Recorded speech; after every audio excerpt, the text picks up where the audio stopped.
नमस्कार, आप देख रहे हैं आज तक। आपके साथ मैं हूं सईद अंसारी। स्वागत है आपका हल्ला बोल में। ओमिक्रॉन की रफ्तार बेकाबू हमारे देश में होती जा रही है। हर 3 पर केस डबल हो रहे हैं। हमारे देश में 12 राज्यों तक कोरोना के सबसे खतरनाक वेरिएंट ओमिक्रॉन ने अपनी पहुंच बना ली है। तो क्या भारत में ओमिक्रॉन की लहर आना तय है? ये सवाल आपको थोड़ा हैरान परेशान कर सकता है, लेकिन इस सवाल से हम मुंह नहीं मोड़ सकते, क्योंकि ब्रिटेन, अमेरिका जैसे देशों का एग्जाम्पल हमारे सामने है, जहां ओमिक्रॉन से स्थिति बिगड़नी शुरू हो चुकी है। आज जो अन्य देशों में हो रहा है वो भारत में भी हो सकता है। इसकी आशंका अब सरकारी एजेंसियां भी जता रही हैं। तो ऐसे में बेहद सावधान रहने की जरूरत है।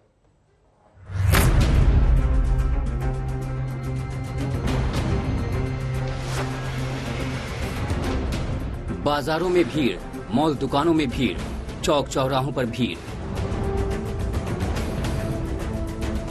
ऐसा लग रहा है मानो कोई डर नहीं, कोई फिक्र, कोई चिंता नहीं। पूरी दुनिया ओमिक्रॉन से दहशत में है, लेकिन भारत में इस खतरनाक वेरिएंट को लेकर कोई खास चिंता नहीं दिख रही। फिलहाल भारत में आंकड़े बेकाबू नहीं, इसलिए बेवजह दहशत की जरूरत नहीं। लेकिन सावधानी जरूरी है। इसलिए जरूरी है क्योंकि करीब 2 हफ्ते से एक भी दिन ऐसा नहीं रहा जब भारत में ओमिक्रॉन का नया केस न आया हो। और अब तो ओमिक्रॉन ने देश में रफ्तार पकड़ ली है। 5 दिनों का आंकड़ा देखिए। 14 दिसंबर 12 केस, 15 दिसंबर 12 केस, 16 दिसंबर 14 केस, 17 दिसंबर 26 केस, 18 दिसंबर 30 केस। यानी 5 दिनों में ओमिक्रॉन के केस 2.5 गुना बढ़ गए। और याद रखिए, ये एक ऐसा वेरिएंट है जो दिन दूना रात चौगुना बढ़ता है। बढ़ना शुरू हो जाए तो बढ़ता ही चला जाता है। ભારત સરકાર અને રાજ્ય સરકાર ખૂબ જ સતર્કતાથી વર્તી રહી છે। રોજ સવારે એક્સપર્ટ લોકો સાથે અમારી મીટિંગ થાય છે। વૈશ્વિક સ્થિતિ, દેશની સ્થિતિ, ટેસ્ટિંગ, વિદેશથી આવતા નાગરિકો, એમનું સર્વેલન્સ વગેરે ડે ટુ ડે એની સમીક્ષા થાય છે। कुछ लोग ये कह सकते हैं कि 130 करोड़ की आबादी वाले देश में अभी 150 केस भी नहीं आए हैं। इसमें कौन सी बड़ी बात है? ये सोचकर ओमिक्रॉन को नजरअंदाज करना भारी पड़ सकता है, क्योंकि ओमिक्रॉन भारत में कोरोना की तीसरी लहर लाने की क्षमता रखता है। और हम ऐसा इसलिए कह रहे हैं कि ओमिक्रॉन पूरे देश में पैर पसार रहा है। महाराष्ट्र में 48 केस, दिल्ली में 22 केस, तेलंगाना में 21, राजस्थान में 17, कर्नाटक में 14, केरल में 9, गुजरात में 7, उत्तर प्रदेश में 2, चंडीगढ़ में 1, पश्चिम बंगाल में 1, आंध्र प्रदेश में 1 और तमिलनाडु में 1 केस है। राष्ट्रीय राजधानी में कोविड-19 के ओमिक्रॉन केसेस बढ़ने शुरू हो गए हैं। यूनियन हेल्थ मिनिस्ट्री के डेटा के हिसाब से इस वक्त देश में लगभग 100 से ज्यादा ओमिक्रॉन के केसेस हैं, जिसमें से 22 कोविड-19 ओमिक्रॉन के केसेस दिल्ली में ही पाए गए हैं। ध्यान देने वाली बात यह है कि दिल्ली इस वक्त महाराष्ट्र के बाद दूसरे नंबर पे है, जहां पे सबसे ज्यादा ओमिक्रॉन वेरिएंट के केसेस पाए जा रहे हैं। तो क्या भारत में ओमिक्रॉन की लहर आना तय है? ये सवाल आपको थोड़ा हैरान कर सकता है, लेकिन इस सवाल से हम मुंह नहीं चुरा सकते, क्योंकि ब्रिटेन, अमेरिका जैसे देशों का उदाहरण हमारे सामने है, जहां ओमिक्रॉन से हालात बिगड़ने शुरू हो चुके हैं। आज जो अन्य देशों में हो रहा है वो भारत में भी हो सकता है। इसकी आशंका तो अब सरकारी एजेंसियां भी जता रही हैं। रेल मार्ग से, रोड मार्ग से या एयरवे से आ रहे हैं, फुली वैक्सीनेटेड होना जरूरी है या फिर नेगेटिव RT-PCR रिपोर्ट का भी होना आपके पास बहुत जरूरी है, और वो 72 घंटों तक वैलिड होनी चाहिए। चाहे वो ओपन स्पेसेस है, चाहे वो क्लोज स्पेसेस है। 50% ज्यादा कैपेसिटी से लोग वहां पर नहीं हो सकते, और कहीं भी अगर 1000 लोगों से ज्यादा की गैदरिंग होती है तो डिजास्टर मैनेजमेंट को उसकी खबर देनी पड़ेगी, नहीं तो कार्रवाई करी जाएगी।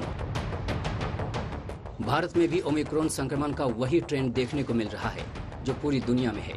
चाहे वैक्सीन लगी हो या न लगी हो, दोनों ही तरह के लोग ओमिक्रॉन वेरिएंट की चपेट में आए हैं। अमेरिका से मुंबई आया 29 साल का एक शख्स ओमिक्रॉन पॉजिटिव निकला है। उसे फाइजर की कोरोना वैक्सीन की 3 डोज लगी है। दिल्ली में मिले ओमिक्रॉन वेरिएंट के 22 में से 18 मरीज कोरोना वैक्सीन की दोनों डोज लगवा चुके थे, जबकि 2 मरीजों ने 1-1 डोज लगवाया था। भारत में अब तक ओमिक्रॉन के जितने केस मिले हैं उनमें ज्यादातर ने वैक्सीन की दोनों डोज लगवा ली थी, लेकिन लोगों में अभी भी ओमिक्रॉन का कोई खास खौफ नहीं दिखता। मास्क को लेकर अब लोग कैजुअल हो चुके हैं और 2 गज की दूरी तो अब बहुत दूर की बात हो चुकी है। प्रोविजन यही है कि एक तो भाई जो भीड़ भाड़ से बचो, दूसरा मैंने तो ऑलरेडी मेरी पूरी फैमिली में दोनों वैक्सीन लगा रखी हैं और कोशिश यही करता हूँ कि मैं मास्क लगा के रखता हूँ हर टाइम, वो यही प्रिकॉशन है बस। लोगों की ये नादानी बेहद भारी पड़ सकती है, क्योंकि ओमिक्रॉन को लेकर एक बात बिल्कुल क्लियर हो चुकी है, वो ये कि अगर आपने वैक्सीन की दोनों डोज लगवा ली है तो भी ओमिक्रॉन से बचने की कोई गारंटी नहीं है, क्योंकि ओमिक्रॉन उन देशों में भी तेजी से फैल रहा है जहां बूस्टर डोज लगाई जा रही हैं। आज तक ब्यूरो। हमारे साथ डॉक्टर्स का एक बड़ा पैनल इस वक्त मौजूद है। Doctor S K. Sarin, doctor Ashok Seth, doctor Uma Kumar, doctor Arvind Kumar, doctor Rajesh M Parikh, doctor Vikas Bhatia. सभी को नमस्कार। आप सभी का बहुत धन्यवाद और आप सभी का हमारे इस कार्यक्रम में स्वागत। डॉक्टर सरीन, बहुत छोटा सा सीधा सा लेकिन गंभीर सवाल, क्या ओमिक्रॉन की लहर हमारे देश में आना तय है या हम इससे बच सकते हैं सर? वायरस हर जने को हर जगह होगा, इसमें कोई संदेह नहीं है।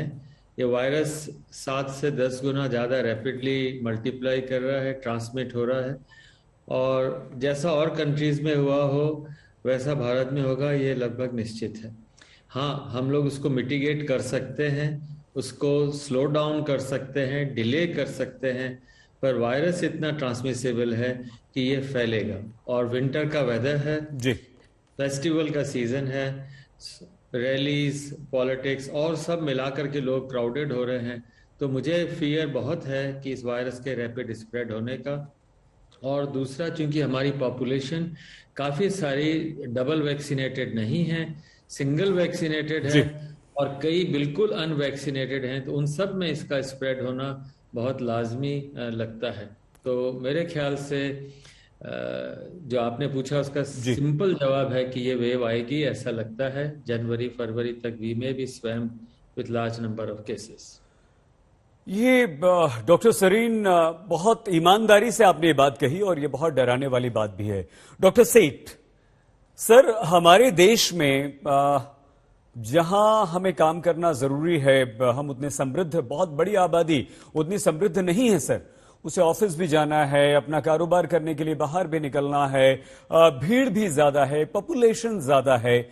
ऐसे में डॉक्टर सेठ, क्या आपको लगता है कि हम अपने आप को अपने घरों में कैद कर लें, क्योंकि ये लहर आनी तो अब आनी ही है?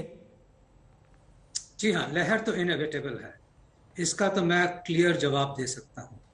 यही देखना है कि ये प्रे करना है कि ज्यादा सीरियस लहर ना हो, ज्यादा लोग इतने ज्यादा सीरियस ना हो कि वेंटिलेटर पे जाना पड़े, और सर्टेनली मौतें कम हो। यही हमारी प्रेयर है, but we have to be prepared for the worst. ये तो है ही ना। जो आपने पूछा कि हमें क्या घर में छुप के रहना चाहिए, देखिए पैनिक की बात तो नहीं है, बट प्रिकॉशंस की बात जरूर है जी। अननेसेसरी क्राउडिंग, इंडोर में क्राउडिंग जो हम देख रहे हैं, जिसके लिए लोग भूल चुके हैं कि जो अप्रैल की वेव आई थी जिसमें अनफॉर्चुनेटली कई लोगों की मौतें हुई थी और अपने दोस्त, अपने रिश्तेदारों की मौतें हुई हैं, सबने ये देखा है सर। और फिर वो कैसे भूल गए हैं कि सिर्फ इसके लिए 2 चीजें बड़ी इंपॉर्टेंट है जो हमने करनी है। कोई नहीं कह रहा कि फिर से लॉकडाउन होना चाहिए, कोई नहीं कह रहा कि आप बिल्कुल काम पे जाना बंद कर दीजिए, डर के रहिए, पर हम ये जरूर कर रहे हैं कि ये जो डबल, आप भूल चुके हो डबल मास्किंग को। क्या अब भीड़ बाहर जाते हैं तो सीधी तरह से नाक के ऊपर मास्क लगाना तो एक हमारी हैबिट है, एक हमारा कपड़ों का पार्ट है कि हम डबल मास्किंग करें, जिसमें कि एक अंदर 3 प्लाई मास्क हो, ऊपर कपड़े का मास्क हो, और हेल्थ केयर वर्कर्स तो N95 पहने। और दूसरी बात यह है कि unnecessary crowding, unnecessary gathering, partying और मास्क उतार के पार्टिंग, और वो भी इंडोर में, तो ये जरूरी तो है ही नहीं। तो इसलिए अब हमारा टाइम आ गया है कि गवर्नमेंट अपनी रिस्पॉन्सिबिलिटी निभा रही है। गवर्नमेंट ने जो सीखे हैं, जो हमने पूरे देश ने सीखा है डेल्टा वेव के बाद, गवर्नमेंट ने सतर्क हो गई है। इनफैक्ट इतनी सुपरविजन, स्क्रूटनी और सर्वेलेंस चल रही है, बट हम अगर अपनी बात नहीं निभाएंगे तो ये वायरस, बाय द वे, हमको समझना है कि ये सिर्फ 140 केस ही नहीं जी। है, हो सकता है कि कम्युनिटी में इससे ज्यादा केस हो, क्योंकि कुछ दिन लग जाते हैं पता करने में थ्रू जीनोमिक टेस्टिंग ओमाइक्रॉन है भी कि नहीं है, और फिर भी 70% पॉजिटिविटी आरटीपीसीआर की होती है। तो कई वायरस तो ऐसे ही घूम रहे होंगे कम्युनिटी में जिनका हमें पता भी नहीं है, हो सकता है इससे 5 गुना नंबर। डॉक्टर सेठ, आप वाकई बहुत गंभीर बात कर रहे हैं आप ही। और डॉक्टर सरीन और डॉक्टर सेठ दोनों ने साफ तौर पर कहा है कि ये वेव तो आनी ही आनी है, और आप जो बात कर रहे हैं वो बहुत ही खतरनाक है कि कई सारे लोग घूम रहे हो पॉजिटिव यहां पर। डॉक्टर उमा, आप कितना इसे मैम खतरनाक मानती हैं? देखिए, जो मेरे दोनों कलीग्स ने कहा वो बात 100% सही है कि ये बहुत ही खतरनाक है, और लोगों के मन में ये शंका है, और कुछ लोग तो इसको सच भी मान रहे हैं कि ये जो इन्फेक्शन है वो बहुत माइल्ड है, सिर्फ एक कॉमन कोल्ड की तरह होके रह जाएगा और इससे कोई परेशानी नहीं होगी, जो कि ये भ्रांति मन में बिल्कुल ना पालें। क्योंकि जो कहते हैं कि जो म्यूटेंट्स आते हैं उनका जो कैरेक्टर है, उनकी जो और बर्ताव है वायरस का, वो चेंज होता है, और कब ये बहुत सीरियस इन्फेक्शन में चेंज हो जाए वो कोई नहीं जानता। इसके अलावा एक चीज और डराने वाली इस इन्फेक्शन के साथ ये होती है कि जिनको माइल्ड इन्फेक्शन था या एसिम्प्टोमेटिक इन्फेक्शन था, उनमें भी जो पोस्ट कोविड सीक्वली हैं वो देखे गए हैं, और बहुत सीरियस फॉर्म में देखे गए हैं, जैसे कि ब्रेन फॉगिंग, सोचने का क्षमता बिल्कुल खत्म हो जाना, थॉट्स की क्लैरिटी नहीं होना, आर्थराइटिस हो जाना, बहुत ज्यादा एक्सट्रीम फटीग होना, जिसकी वजह से काम पे नहीं जा पा रहे हैं, लोगों को इंटरस्टिशियल लंग डिजीज हो गई है और उसकी वजह से अभी भी ब्रेथलेस हैं, हार्ट के प्रॉब्लम्स हो गए हैं। तो माइल्ड इन्फेक्शन भी अगर माने तो उसका बाद में ठीक होने के बाद खतरा दूसरी परेशानियों का बहुत ज्यादा है। तो ये बहुत ही एक सीरियस इशू है जहां पर लोगों को सारी सावधानियां बरतने की जरूरत है। अभी हम सेकंड लहर से भी बाहर नहीं आए हैं, देखें तो बहुत सारे देशों में अभी भी डेल्टा वेरिएंट से बहुत इन्फेक्शंस हो रहे हैं, और ऊपर से ये ओमिक्रॉन आ गया है। और जो अभी कहा डॉक्टर सेठ ने कि हो सकता है हमारे आसपास बहुत ओमिक्रॉन घूम रहे हो, 140 तो सिर्फ ऑफिशियल फिगर है, क्योंकि जो सर्विलेंस होती है वो 100% केसेस की नहीं होती। तो इसमें पहले 2% थी, जो अब बढ़ा के 5% पॉजिटिव सैंपल कर दी गई है। तो इस हिसाब से अगर हम देखें तो इंडिया में, हमारे देश में बहुत सारे पेशेंट्स ऐसे हैं जिनमें ये इन्फेक्शन हो सकता है हुआ हो और वो गुजरा हो, बहुत थोड़ा टेस्ट ना कराया हो। तो इसलिए लोगों को बहुत सतर्क रहने की जरूरत है। डबल मास्किंग की जो बात बताई, और अननेसेसरीली गैदरिंग ना करें। न्यू ईयर मैम एक रिएक्शन जल्दी से ले लें, उसके बाद भीड़ से कैसे बचें, सिम्टम्स क्या हैं, उस पर आप सभी से बात करेंगे। 3 डॉक्टर सभी और बाकी हैं। Doctor Arvind, delta variant, omicron variant, ये भी कहा जा रहा है, इस तरह की भी एक्सपर्ट्स बात कर रहे हैं कि ये दोनों मिलकर कुछ नया म्यूटेंट बन सकते हैं, ये दोनों मिलकर एक सुपर स्प्रेडर या सुपर डेंजरस वेरिएंट भी बन सकता है। तो क्या हम ये मानकर कि नहीं ये बहुत ज्यादा डेंजरस नहीं है, बहुत ज्यादा इफेक्ट नहीं कर रहा है, कैजुअल अप्रोच रखें या हम अलर्ट रहें? सर, बहुत ही महत्वपूर्ण क्वेश्चन पूछा है, और एक्चुअली जब डॉक्टर उमा ये बात कर रही थी तो मैं चाह रहा था कि इसी तरह का आप क्वेश्चन पूछें, क्योंकि मैं इस बात को बार बार हाईलाइट करना चाहता हूं। 2 चीजें मैं कहना चाहूंगा। एक तो ये कि बार बार कुछ टीवी चैनल्स पर भी हम ही लोग एक्सपर्ट्स आके ये बोल रहे हैं कि जो भी इन्फेक्शन तक हो रहे हैं वो माइल्ड किस्म के हैं, और मैं जब लोगों से बात करता हूं कम्युनिटी में तो सब कहते हैं हाँ डॉक्टर साहब ये आएगा तो बहुत होगा, हम सबको होगा, लेकिन पता है ये फ्लू की तरह आके चला जाएगा। एक सईद भाई, ये एक जनरल इंप्रेशन जा रहा है। सर बिल्कुल ठीक कह रहे हैं आप। सबको इससे सफर करना है और ये माइल्ड सा फ्लू होके चला जाएगा, जो कि सच्चाई से बहुत दूर है। जैसा डॉक्टर उमा ने कहा, देखिए ऐसा नहीं है कि हमारे किसी भी माइल्ड वेरिएशन में सीरियस केसेस 0% थे। अगर करोड़ों की संख्या में लोगों में इन्फेक्शन हुआ तो उसका 0.1% लोगों को भी अगर सीरियस डिजीज और मोर्टेलिटी हुई, जो कि बहुत ही छोटा नंबर है, लेकिन जब हमारा जो टोटल केसेस हैं इतने मैसिव नंबर्स में होंगे तो वो जो लोग हैं जिनको आईसीयू की जरूरत पड़ेगी और डेथ होंगी वो बहुत लार्ज नंबर होगा। तो पहली बात तो ये भ्रांति कि ये माइल्ड होगा और माइल्ड है, इसलिए हम इससे ना डरें। मैं सभी दर्शकों से अनुरोध करूंगा कि कृपया अपने दिमाग से ये बात निकाल दें, कोविड है, ये बड़ा भयंकर वायरस है।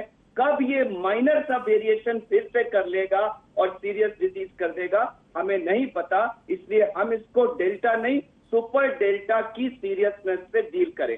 एक बात। दूसरी बात, सही आपने बोला कि क्या डेल्टा और ओमिक्रॉन का विवाह होके कोई एक नया चीज नहीं बन सकता है। तो सईद जी, जो म्यूटेशन है ये एक कंटिन्यूइंग प्रोसेस है, क्योंकि जितनी बार वायरस रेप्लिकेट करता है उसमें अमाइनो एसिड सीक्वेंसेस में चेंजेस आने की संभावना होती है।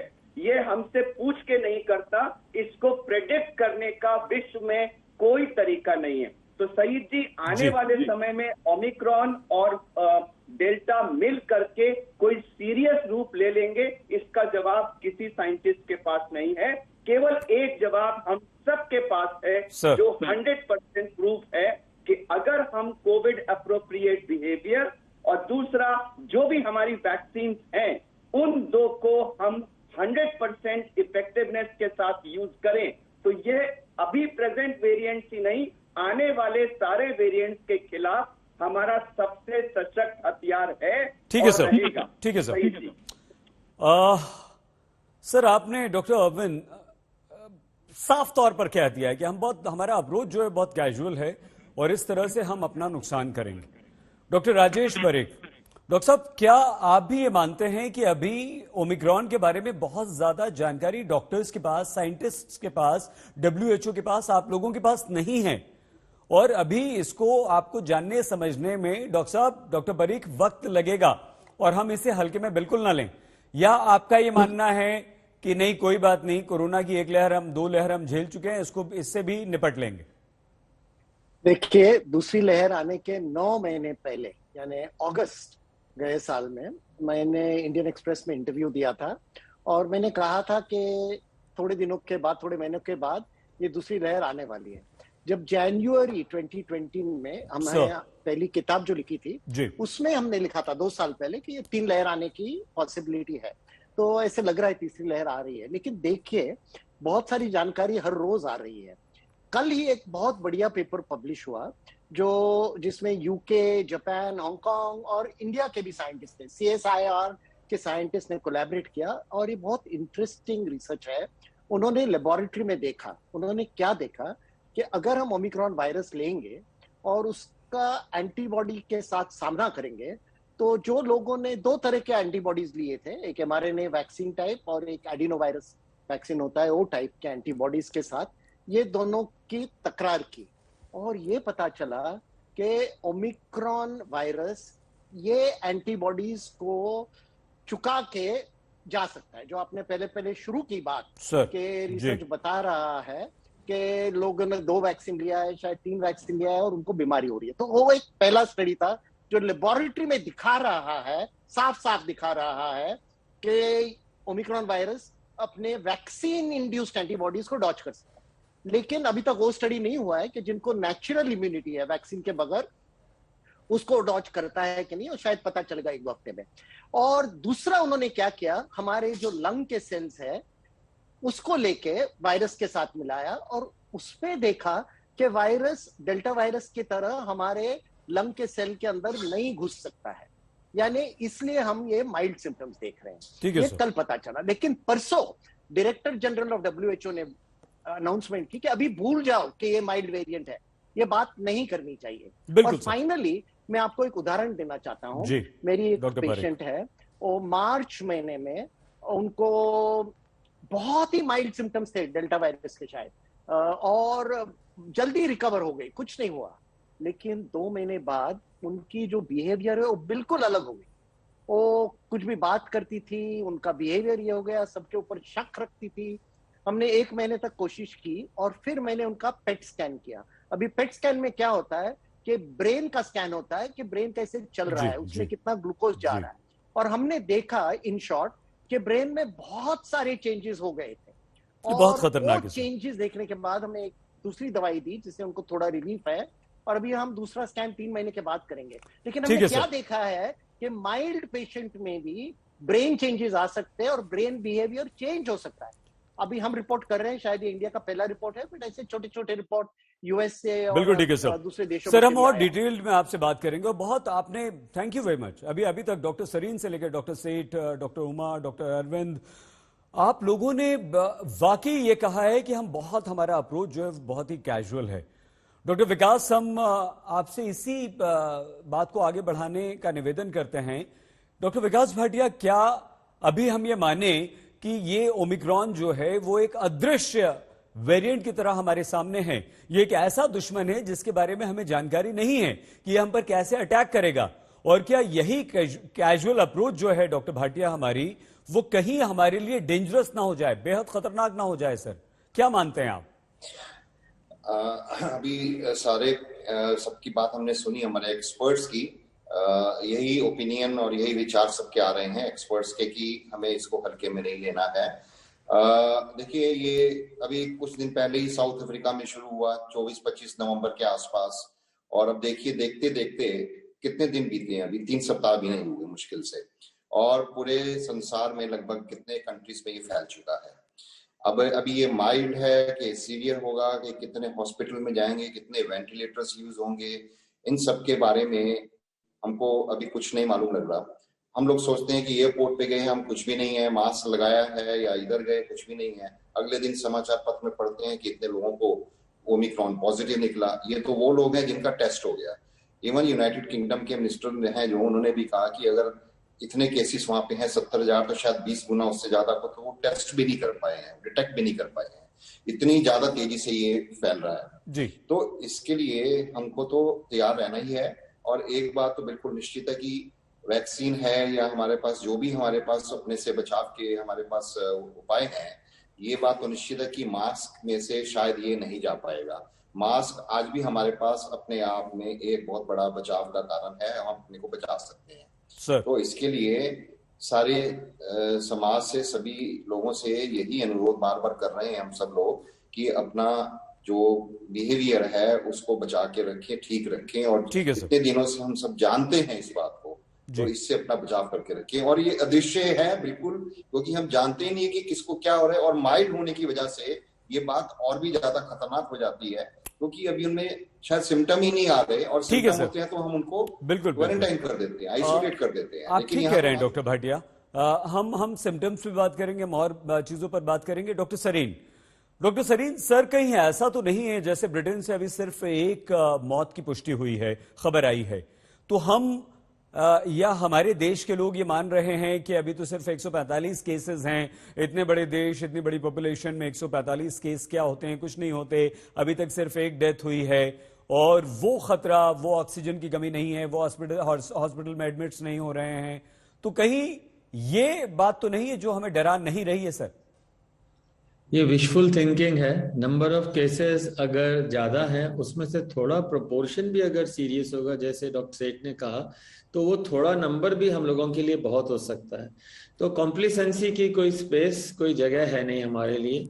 और जब भी वायरस का नया फॉर्म आता है, डेथ्स 4 से 6 हफ्ते के बाद, सिम्टोमेटोलॉजी क्या लक्षण होंगे नहीं, 4 से 6 हफ्ते के बाद पता लगते हैं।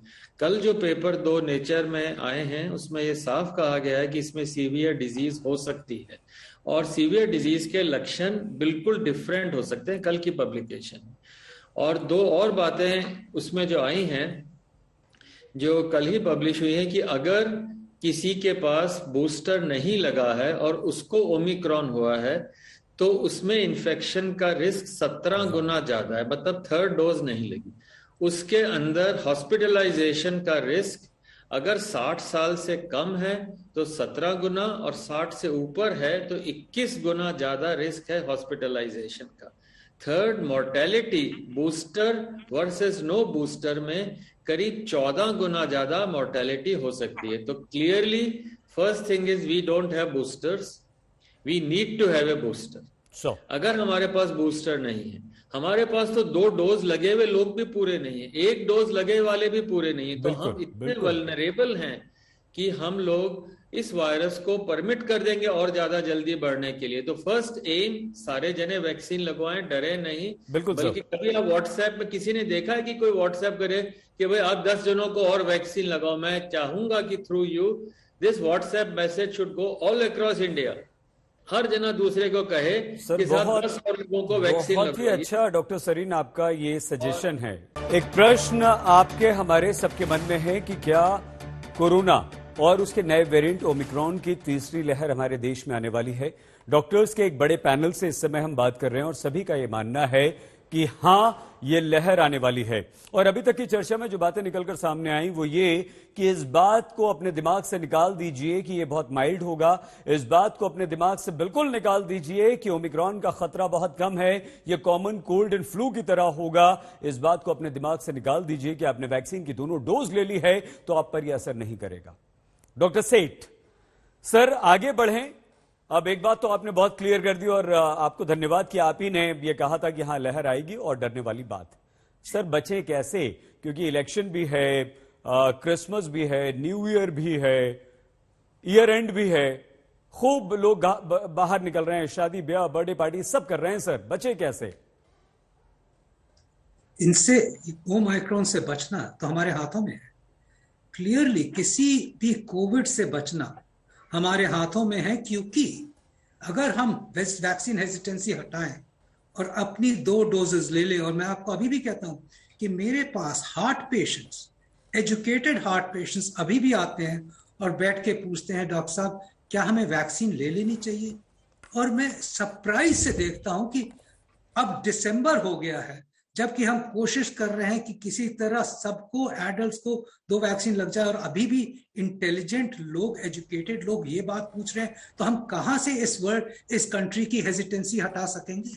तो जो जिस तरह डॉक्टर सरीन ने कहा, एक हमारा कर्तव्य हो गया है कि जो जिस तरह हम कहते थे वैक्सीनेशन लगाओ, अब हमें कहना होगा कि सेकेंड डोज लगाइए, ये कल ही लगाइए और जितनी जल्दी हो सके दूसरों को भी लगवाइए जो आपके आसपास बैठे हैं। ये ना सोचिए कि सिर्फ हमने लगा ली तो मेरा काम हो गया, हर एक को जिसको भी आप लगवाइए। आपको अगर मैं आंकड़े दूं कि हम अपने अस्पताल में 200 डोजेस रोज की लगा सकते हैं, सिर्फ 40 लोग रोज आते हैं वैक्सीनेशन लगाने के लिए। कितने सेकेंड डोजेस की वैक्सीनेशन बची हुई है क्योंकि लोग आ ही नहीं रहे। ये सेकेंड डोज हेजिटेंसी एक अजीब चीज ही हो गई है। और दूसरा, हमने क्लियरली एम्फसाइज किया है कि कोविड अप्रोप्रिएट बिहेवियर, हमें कोई इसमें शर्म की बात नहीं है कि हम मास्क पहने। मास्क तो एक हमारा कपड़ा हो गया। लोगों से डिस्टेंसिंग मेंटेन करना और अननेसेसरी क्राउडिंग और ट्रैवल न करना कुछ ही हफ्तों की बात है, कुछ ही महीनों की बात है। बाय द वे, ये हम कोविड से हार नहीं रहे हैं, कोविड से हम जीतेंगे, प्रोवाइडेड हम ये रियलाइज करें कि हमारे बिहेवियर से हम अपनी लाइफ बचा रहे हैं, बट मोस्ट इंपॉर्टेंटली दूसरों की लाइफ बचा रहे हैं। हमारे घर में अगर हम इस बार भी ओमाइक्रॉन ले आए तो कोई ना कोई हमारे में सीरियस बनेगा ही, अस्पताल में एडमिट होगा और मौत होगी। एक आंकड़े कुछ इंपॉर्टेंट है जो लोग अभी तक नहीं समझ रहे हैं। इन इंग्लैंड इस टाइम पे जो एडमिशंस हैं वो उस लेवल पे पहुंच गई हैं जो कि जनवरी में एडमिशंस हो रही थी, बेड्स की कमी हो रही है। और चौथी इंपॉर्टेंट बात यह भी है कि हेल्थ केयर वर्कर्स को वहां पे अब कोविड, ये ओमाइक्रॉन अफेक्ट कर रहा है, कोविड अफेक्ट कर रहा है। खतरा यह है कि वहां का हेल्थ केयर ओवरवेल्म होने वाला है। लोग यहाँ पे न समझें कि ये माइल्ड इलनेस होगी और थोड़े से लोग एडमिट होंगे just in terms of number, और ये भी कोई श्योर नहीं है माइल्ड हो। एक्चुअली हो सकता है कि जितने लोगों की इम्यूनिटी खत्म हो चुकी है या जितनों ने वैक्सीनेशन न लगाई है, और एक्चुअली मुझे सबसे ज्यादा डर है हेल्थ केयर वर्कर्स का। अभी ने किसी को ये बात बिल्डअप नहीं की है, बट हेल्थ केयर वर्कर्स की वैक्सीनेशन की इम्यूनिटी प्रैक्टिकली अब खत्म हो चुकी है, 10 महीने हो चुके हैं। यही हमारे फ्रंटलाइन वर्कर्स हैं, यही हमारा फ्रंटलाइन है, यही हमें बचा सकता है। और सर हम जल्दी एक रिएक्शन और ले लें, 5 डॉक्टर्स हमारे साथ हैं। सर अब आ गई है वो टाइम कि एटलीस्ट कुछ वर्ग को बूस्टर मिलना अनिवार्य हो गया, क्योंकि वैक्सीन अवेलेबल है और लोग लगवा नहीं रहे हैं। बिल्कुल ठीक है सर, आप डरा भी रहे हैं, आप साफ तौर पर कह रहे हैं कि सेकंड वैक्सीन लगवाइए, जल्दी लगवाइए, कोरोना अप्रोप्रिएट बिहेवियर का पालन जरूर कीजिए। डॉक्टर अरविंद, क्या अगर बहुत जरूरी ना हो तो हम अपने आप को घरों में कैद कर लें? क्या हम अपनी लाइफ को किस तरह से रेस्ट्रिक्ट करें कि हम खुद भी बचें, अपनी फैमिली को बचाएं और अपने देश को भी इस खतरे को कुछ कम कर सकें? क्या करें डॉक्टर अरविंद? सईद जी, मुझे लास्ट ईयर जनवरी फरवरी में जो हालात थे और इस समय के हालात में एक बड़ी भयानक सी डरावनी सिमिलैरिटी दिखाई दे रही है। देखिए, लास्ट ईयर भी यही हुआ था कि दिसंबर जनवरी आते आते हम सब लोग ये सोचने लग गए थे कि कोरोना हमारे देश से भाग गया जी। हमारे फेस्टिवल शुरू हो गए थे, हमारे यहाँ जगह जगह इलेक्शंस थे और सब लोग, और ये कोरोना धीरे धीरे कम्युनिटी में आ रहा था। 2-4 केस छोटे छोटे बॉम्ब्स के रूप में यहाँ वहां हो रहे थे और हम उसको भूल करके मस्त थे कि नहीं, कुछ नहीं होगा, कुछ नहीं होगा। और फाइनली फरवरी में, मार्च तक आते आते वो एक भयानक रूप में आया। इस समय भी लोगों में कॉम्प्लेसेंसी है, लोग सोच रहे हैं कि अरे ये तो हमारे देश में नहीं होगा या बहुत माइल्ड होगा। अब बहुत बड़ा मेजर फेस्टिवल आने वाला है, न्यू ईयर आने वाली है, कई राज्यों में इलेक्शंस आने वाले हैं। तो अगर आप देखें तो बिल्कुल लास्ट ईयर जैसे हालात हैं और ये ओमिक्रॉन खड़ा हुआ है, बड़ा मुस्कुरा रहा है, ये जानते हुए कि ये बेचारे ह्यूमन बीइंग्स तो मेरे विक्टिम बनने के लिए तैयार है। वो कहते हैं ना, the omicron knows that these people are falling into my trap. बड़ा खुश हो रहा है, वो तालियां बजा रहा होगा, वो फेस्टिवल मना रहा होगा कि ह्यूमन बीइंग तुम फेस्टिवल मनाओ और मेरे चंगुल में फंस जाओ। बिल्कुल लास्ट ईयर वाली सिमिलर पिक्चर सईद जी हो रही है। बिल्कुल डॉक्टर अरविंद, डर है कि फरवरी फर्स्ट वीक आते आते ये देश में एक भयानक रूप ले चुका होगा। सर, ये बहुत गंभीर डॉक्टर अरविंद आप बात कर रहे हैं। डॉक्टर परीख, आप भी उससे सहमत हैं? आपकी हंसी ने ये बात बता दी। डॉक्टर उमा, आप क्या सजेस्ट करेंगी? ये जो ओमिक्रॉन ह्यूमन बीइंग को, हम लोगों को, हम इंसानों को बेवकूफ बना रहा है, हम इससे बच सकते हैं या हम अपने आप को समझदार समझते रहें, हम ये कहते रहें कि नहीं ये तो कुछ नहीं है, हम लड़ लेंगे, हम निपट लेंगे, हमें तो हो ही नहीं सकता, और हम इसके ट्रैप में, इसके चंगुल में फंस जाएं? डॉक्टर उमा, कैसे बचें इससे? देखिए, हमें ओमिक्रॉन बेवकूफ नहीं बना रहा है, बल्कि हम खुद बेवकूफ बन रहे हैं। हम सब कुछ जानते हैं कि इस कोविड से हम कैसे बच सकते हैं, चाहे वो डेल्टा वेरिएंट हो या ओमिक्रॉन वेरिएंट हो, उससे बचने के तरीके सेम हैं, कुछ फर्क नहीं है। और बचें कैसे इससे, जिसकी हम बात लगातार करते आ रहे हैं कि सबसे ज्यादा जरूरी है कि भीड़ भाड़ वाली जगहों पे ना जाए। जिसको घर से बाहर काम नहीं है वो बाहर ना जाए, बाहर अगर निकलता है तो वो मास्क लगा के जाए। और क्योंकि बच्चों को भी बचाना है, इस वेरिएंट में देखा जा रहा है कि बच्चे भी अफेक्टेड हो रहे हैं और मोर्टेलिटी की भी खबर है। और साउथ अफ्रीका से जो रिपोर्ट है उसमें एक यंग एडोलेसेंट की डेथ हुई है। तो इसलिए बच्चों को बचाने के लिए अडल्ट्स को खुद को बचाना जरूरी है। हमारे कंट्री में अभी चिल्ड्रन में वैक्सीनेशन भी नहीं दिया गया है, तो इस जो अडल्ट्स हैं वो अपने दोनों डोजेस अवेलेबल वैक्सीन के जरूर लें और इस भ्रांति में बिल्कुल ना आए कि जो वैक्सीन है वो इफेक्टिव नहीं है। वैक्सीन कम से कम आपको सीवियर इन्फेक्शन होने से बचाती है और रोज नए नए डेटा आ रहे हैं, छोटी छोटी स्टडीज आ रही हैं जो कि बहुत कॉन्ट्रडिक्टिंग है। कुछ कहते हैं कि वो वैक्सीनेशन इफेक्टिव नहीं है ओमिक्रॉन के अगेंस्ट, उधर दूसरी तरफ कुछ प्री प्रिंट में आज जो कुछ पेपर्स आए उसमें ये कहते हैं कि वैक्सीन जो है वो सीवियर इन्फेक्शन, हॉस्पिटलाइजेशन से ओमिक्रॉन के अगेंस्ट भी बचाती है। तो जिन लोगों के डोजेस ड्यू है वो तुरंत जाके खुद को वैक्सीनेट करें, अपने आसपास जिन लोगों ने वैक्सीनेट नहीं किया हुआ है उनको बताएं कि जाके वो भी वैक्सीनेशन ले सके। वही एक तरीका है। और अगर आपने कोई अपनी न्यू ईयर पे पार्टी प्लान की है या फिर कोई घूमने का प्रोग्राम बनाया है तो कोशिश ये करें कि उसे रीशेड्यूल करें, जिससे कि आने वाले साल में डॉक्टर उमा बहुत अच्छी बातें कर रही हैं आप मैम, दूसरे रिएक्शंस लेने हैं। डॉक्टर राजेश परीख सर, हमारे साथ एक दिक्कत है, परेशानी है, बहुत ज्यादा बड़ी आबादी है, हमें घर से बाहर निकलना हमारी मजबूरी भी है। हमारे देश के ज्यादातर लोग रोज कमाते हैं, रोज खाते हैं सर, ऑफिस जाएंगे, सैलरी नहीं आएगी, बच्चे कैसे पालेंगे, हम बहुत ज्यादा समृद्ध नहीं है सर, ऐसे में हम क्या करें? ये जी दो एक्सट्रीम्स हैं, एक तो ताला लगा के हम घर में बैठे और दूसरा हम पार्टी करें, घूमे, इधर उधर जाए। उसके बीच में भी एक अच्छा, जैसे गौतम बुद्धा जी ने बोला था, एक गोल्डन मिडिल पाथ है और जिधर जाना है वो हम जा सकते हैं, मास्क पहन सकते हैं। देखिए, जो फिलोसोफर जॉर्ज संतानिया है उन्होंने करीब 80 साल पहले कहा था कि जो लोग इतिहास का सबक नहीं सीखते उनको उन्हीं कठिनाइयों का सामना करना पड़ता है।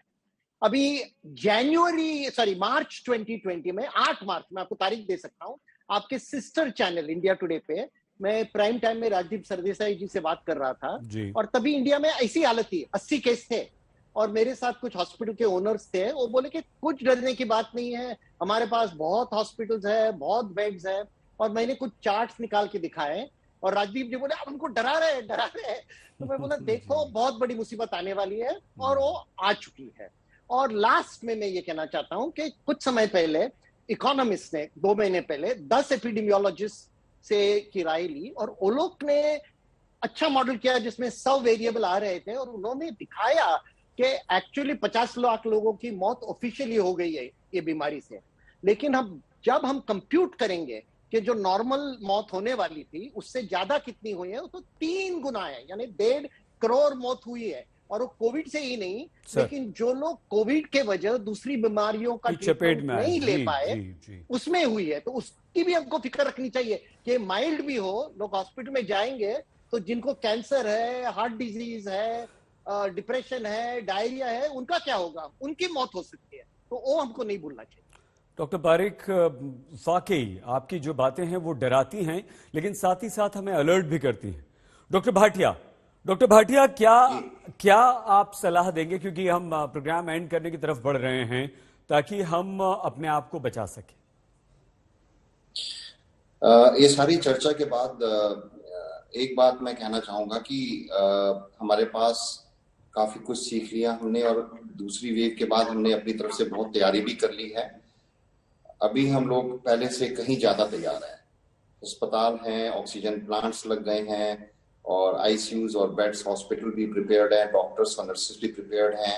एक तरफ हमको अपनी प्रिपरेशन जो है बिल्कुल तैयार रखनी चाहिए इस बात की कि हम बिल्कुल कभी भी कैसी भी स्थिति बने उसके लिए तैयार रहें। दूसरी तरफ जो हमारी पब्लिक है उनको भी अवेयरनेस देनी पड़ेगी और बार बार बताना पड़ेगा कि आप जहां तक हो सके, जरूरी हो सके, सिर्फ वहीं जाएं।